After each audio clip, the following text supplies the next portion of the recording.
Welcome back. Air travel disruptions linked to the government shutdown are still causing some headaches out there for travelers. According to FlightAware, that tracks all this, there have been more than 2,300 delayed flights today, more than 600 canceled flights. That's 600 flight cancel, about 2% rate. The normal is about 1%, but things are improving from where we started this week. Last Sunday, about 2,600 flights canceled. That was about 10%. The FAA has ordered the nation's major airports, 40 of them, to cut flight capacity to by 6%. Transportation Secretary Sean Duffy said today those reductions will remain in place for now. TSA's Acting Deputy Director Adam Stahl joins me now from Charleston Airport in South Carolina. Adam, thank you for your time. I appreciate it. My audience may not know, but I know you know. The FAA is part of the Department of Transportation. Transportation Safety Administration is part of DHS, Department of Homeland Security. That's your lane. So in your lane, sir, how are things going? How are your employees? And how do you imagine this weekend will get us closer to normal? Yeah, well, first, Major, thanks so much for having me. I think we've really done an incredible job. The workforce has done a fantastic job really readjusting, working 40 days, 40 nights, and going through a long duration of time, again, to serve the American people honorably. And so they've been fantastic. We may see a bit of a lag, but unscheduled absences are continuing to downtick, and we may see some slight interruptions or slight impacts as we go back to normal until we get that next paycheck on Thursday. But we are really confident going into a busy Thanksgiving travel season.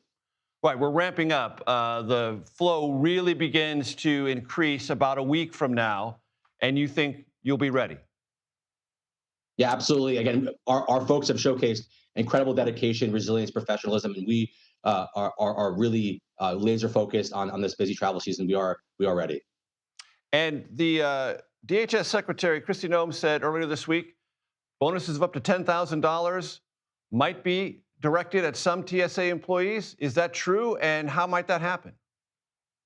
Yeah, so that is true. And so yesterday, the secretary began issuing out $10,000 checks for folks specific to Houston, but that's going to be rolled out to the broader nation. They have demonstrated exemplary work. They have showed up day in, day out, and safely and securely ensured the safe movement of the traveling public with extraordinary dedication. And so we're going to continue to do that across the airport. Don't want to get into specific determinations about how we're determining that, but we want, again, to showcase our appreciation for those folks that continue to show up and work with tremendous dedication and professionalism. When you review this government shutdown, will you find that the absenteeism or the unavailable for work was a large problem, a small problem, or not much of a problem at all?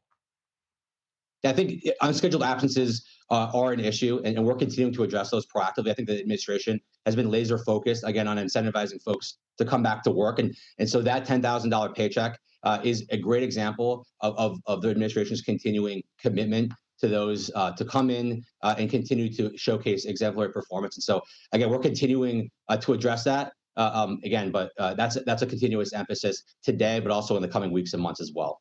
And what did you hear from TSA employees during the shutdown in terms of the difficulties they were encountering day to day?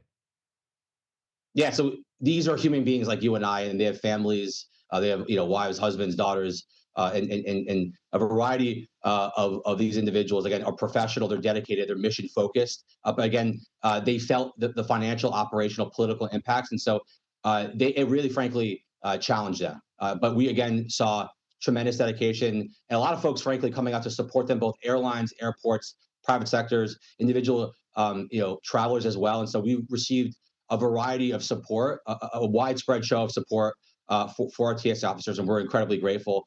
This just underscores what we already know, that our folks here across the country are dedicated to really safely and securely ensure the movement of every single day travelers across the United States.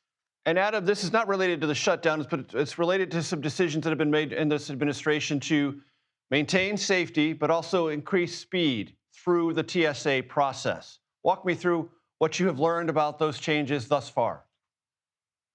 Yeah, so we've looked, I think, at a variety of different things. I think e-gates is one example. We're looking at a variety of efforts, again, to both ensure the safe and secure movement, while also not, and really efficiently allowing for the safe movement, while also not adversely impacting security as well. And so we're going to continue to find creative ways to really maximize the movement of people while also not adversely impacting security. And so we're looking at a variety of ways. I mentioned the e-gates, but there's a variety of mechanisms and efforts that we're looking at as well right now. So we're going to continue to do that again, but we're focused again on ensuring a safe and efficient movement of people again every single day, and that's going to continue in the next 1 month, 2 months, 3 months, and down the road as well.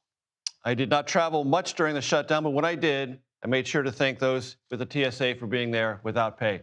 Adam Stahl, I appreciate your time very much, sir. Thank you. Thank you.